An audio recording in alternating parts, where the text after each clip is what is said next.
आणि यानंतरची बातमी नागपूरमधून आहे। नागपूरमध्ये बेशुद्ध बिबट्याला घेऊन आता वनविभागाची गाडी रवाना झालेली आहे। नागपूरमधल्या रहिवासी वस्तीमध्ये बिबट्या आढळून आलेला होता।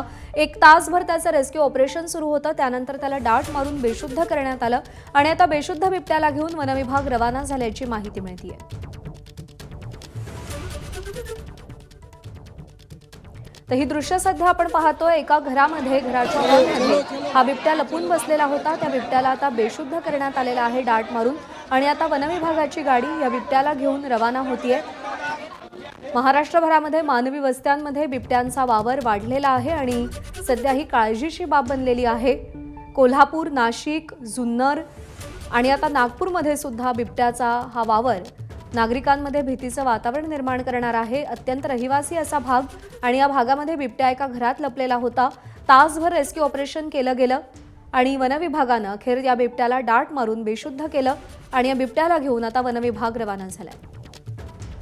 तुषार कोहळे आपल्याला अधिक अपडेट देईल या सगळ्या संदर्भात। तुषार, कशा पद्धतीनं हे रेस्क्यू ऑपरेशन राबवलं गेलं आणि आता यापुढे या बिबट्याला कुठे सोडलं जाणार आहे, पुढे काय होणार आहे?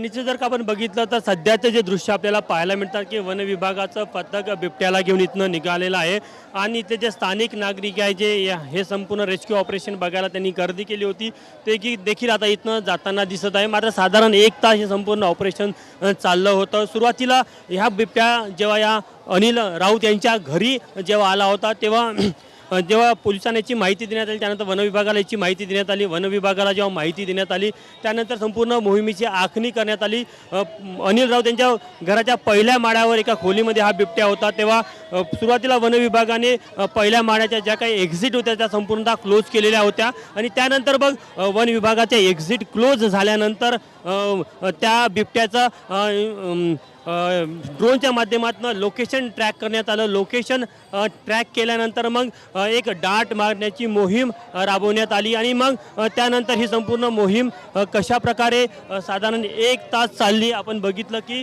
1 तासच्या या मोहिमेमध्ये काही वन विभागाचे अधिकारी सर 1 मिनिट माहिती द्या सर 1 मिनिट माहिती काय नाव तुमचं? पवार ते आहे वरिष्ठ अधिकारी आहे। अरे वरिष्ठ अधिकारी बरोबर आहे। त्यामुळे एक तासभर तब्बल हे सगळं रेस्क्यू ऑपरेशन राबवलं जात होतं आणि आता अखेर वनविभागाला यश आलेलं आहे या बिबट्याला जेरबंद करण्यात।